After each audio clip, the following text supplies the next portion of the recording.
Hey everyone, it's Matt C, and this is another Driven Stories, and I wanted to talk about the premise today. Um, what's the premise? It's the pitch.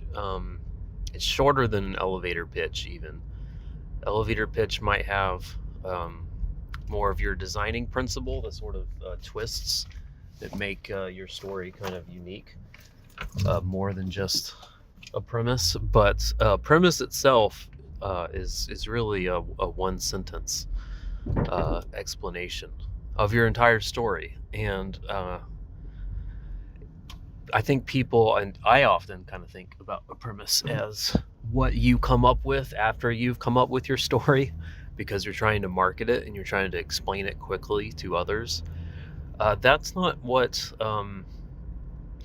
and this is me, like, reading John Truby and writers and stuff like this, experienced writers. That's not what a premise is to the writer. The premise is it's the first nugget of gold that they're actually discovering when they're exploring a story, and from which they'll actually flesh out, um, the scenes and the characters and stuff like that. They start with the premise. That's really key. I think, from what I can tell, and really, like, when it comes to even marketing the thing to me, but from what I can tell from just writers when they're dealing with the craft, um, most writers fail at the premise line. That should tell you something. John Truby says is 9 out of 10 fail at the premise line or something like that. If that doesn't scare you into taking your premise seriously, I don't know what will. And that's not. And again, because if you take this approach, then you're taking the premise as one of the first steps in writing your story, and it's not the thing that you just have to figure out once you're trying to pitch it to people. Then if you take that approach, then that's starting with the premise, then you're not going to be I guess basically, if you're failing at your premise, the story. It could be interesting characters, it could be interesting scenes. If you're doing a comic like I am, might maybe a lot of cool visuals, a lot of tie-ins to what people expect from American comics in particular. But if the premise is dumb, it's gonna mess with your ability to actually catch people and keep them interested in what you're doing. It's always going to feel the whole thing's going to feel weak. The comic's going to feel weak if the premise is weak.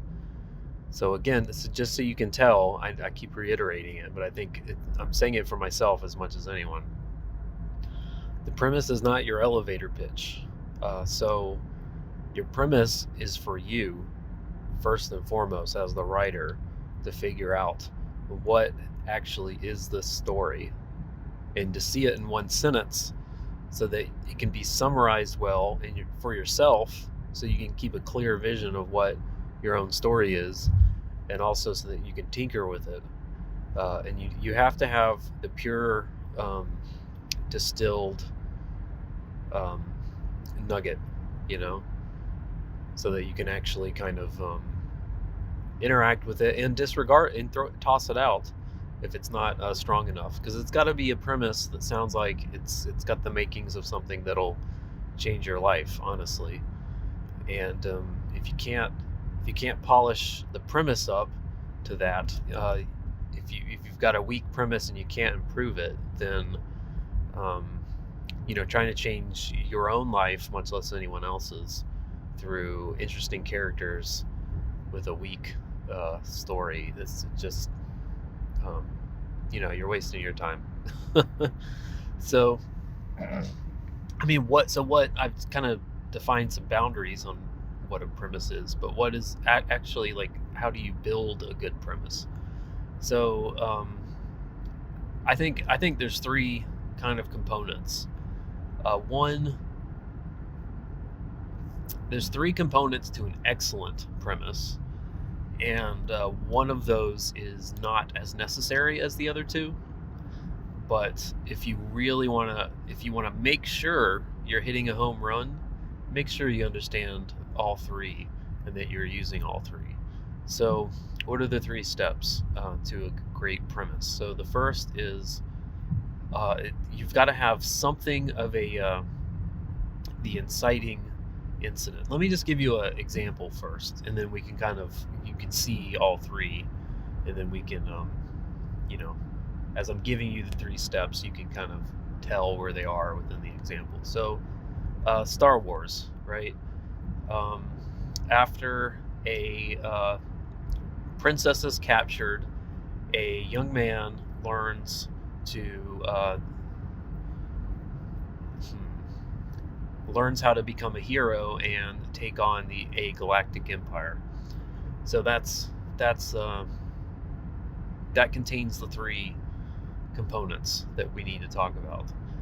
And so the first step is something about what the inciting incident is, something that's going to be the first action that forces the hero to react and to introduce them into the story and compels them on a mission towards the story's conclusion. This is the non-essential part. I think it's essential if you really want to ensure that you're hitting a home run, but I think a lot of premises start with two and just do really well with 2 and 3, but that's the difference between a good and an excellent premise, I think. So the inciting incident is the princess being captured, right? That's what's going on there. So I think it's important, and it's very helpful to have that premise in your head so that you can make sure that it's an interesting, engaging sort of opening sort of problem that needs to be dealt with in your story, right? And if you can keep that interesting, it's going to be interesting if you can keep it interesting for yourself, it's likely going to be interesting for other people. How many comics have you read? How many stories have you read? How many movies have you watched where people kind of bore you after, attention spans notwithstanding, that, the opening, let's say 2 scenes aren't very terribly interesting. And so, maybe you don't even finish the movie. Maybe you don't finish the comic because they didn't catch you at the beginning. It's got to be interesting at the beginning. So a premise with the inciting incident baked in. And remember, this is a 1-sentence thing. So you really have to boil things down well. This isn't one of those complex, compound sentences with like 18 verbs and all that kind of stuff. Like this is a simple thing, something you can get out in one breath. And again, that's not primarily for marketing purposes, it's so that you can have a clear idea, because you're going to have a lot of trouble as the writer keeping a very clear, distilled, central core vision of your story unless you have a lot of experience and or you are applying these sort of principles, I guess, and keeping yourself on track. So number 1, the inciting incident. Number 2 is a sense of the character, and by way of that, you're going to get a sense of the journey they're going on. So you hear a young man learns to be a hero, right? It's kind of there's 2 parts to that, as you can see, but that's going to be key, because people need to have a sense of where they're starting. They need a sense of where you're drawing them through from there. Okay. And then part 3 is a sense of how the sort of climax that you're building towards. You're not, giving away the farm per se, but they need to have a sense of where the ending is, like what continent you're trying to stick the ending on, where you're trying to land the plane. So taking on the Galactic Empire, that's what the hero learns to do, what the young man learns to do while becoming a hero. So that gives the people a sense of what you're aiming towards through the story. So it tells you what starts it, the journey you're going to take people through, and where you're trying, where the ending is pointing towards, I guess.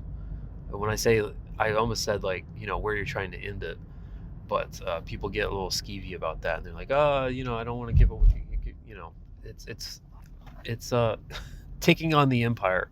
It's not too detailed.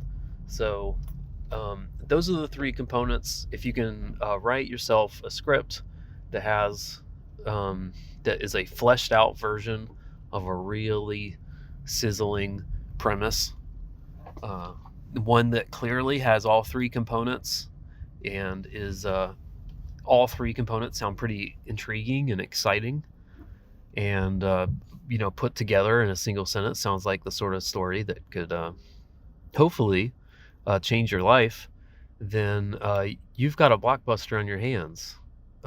That's kind of how I view things. That's me kind of compiling what I've read on script writing in particular, and I think it's the sort of thing that we can all do better with. So how do I premisize Kyrie? How did I kind of boil that down? This is this is me learning to be a better writer, because I read some books first, and then I started working on this, and then I read some more books, and then I had to revise. It's been an evolving process, but I would say it's kind of how I pitched the Kyrie Kickstarter. It's a team of thieves and outlaws